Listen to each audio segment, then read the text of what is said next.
Good evening, ladies and gentlemen. How are you doing tonight? Good. Good, good. For those of you who don't know me, my name is Michael Liedig, and I'm here to talk to you about a topic that America has been facing for the past 10 years. We seem to be struggling with this. We're stuck in the same spot. Let's continue. As a nation, America wants to lead. We have this mentality put into our brains from birth. Anything you can do, I can do better. We want to excel at everything. We don't want to be second to nobody. But there's one area that we struggle with, and that is education in America. In an assessment done by the Organization for Economic Cooperation and Development from Student First on the web, 15-year-olds in the U.S. placed 25th out of 30 countries in math and science.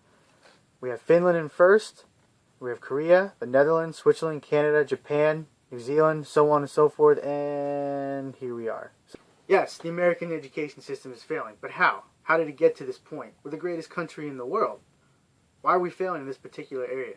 These are all questions that are raised when this topic is brought up for discussion. But in order for America to see change in this specific area, the American education system needs to provide dedicated teachers, equal opportunity for all students, regardless of what social class they fall under, and a healthy atmosphere, which in turn will improve the students' capabilities to succeed. The success of American students lies on the shoulders of their teachers. Teaching is one of the most important careers that someone can pursue, but with this position comes great responsibility.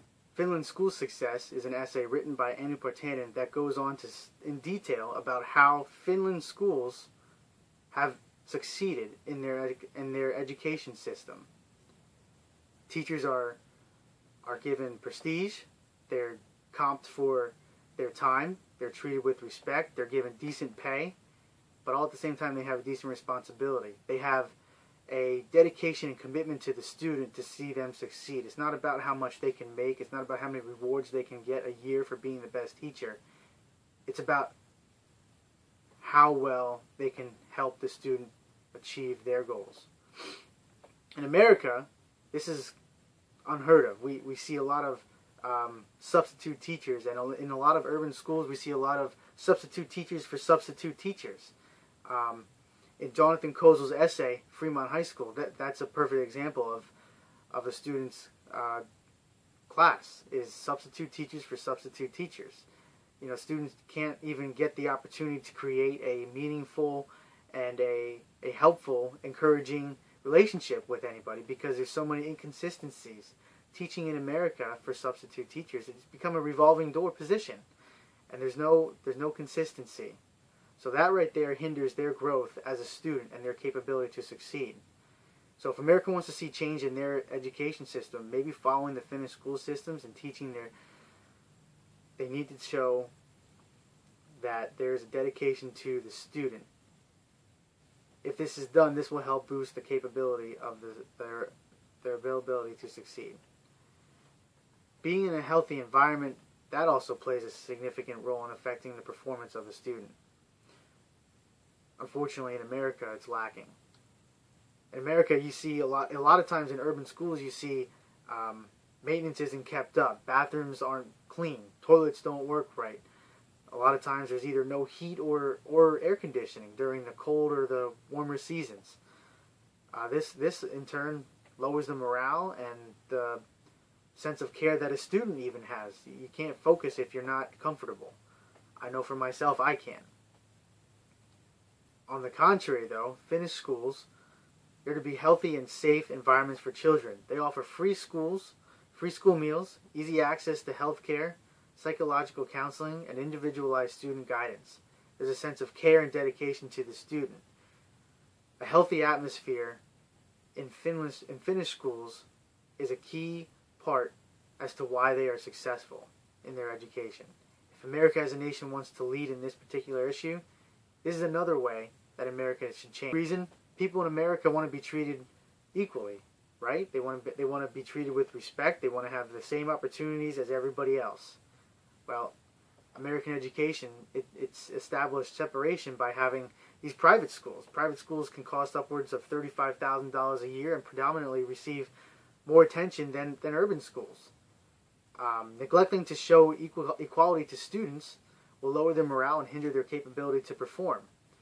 Also, in urban schools, they don't have they're limited to their resources because of the overcrowded schedule and the amount of attendances there. So because of their social class, they're treated differently than students in a higher social class. And what happened to the No Child Left Behind Act? Well, as you can see,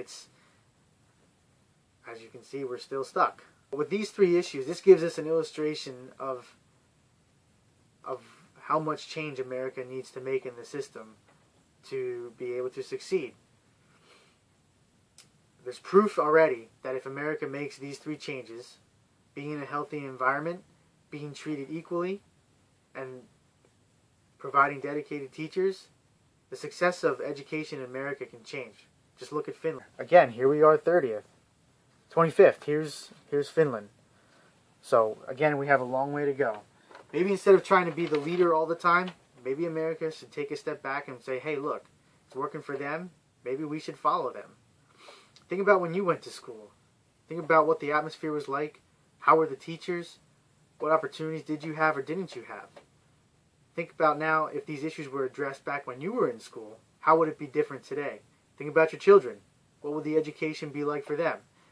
What will the equal opportunity be like for them? And what will the atmosphere be like for them to learn in? Education is one of the most important issues that America faces.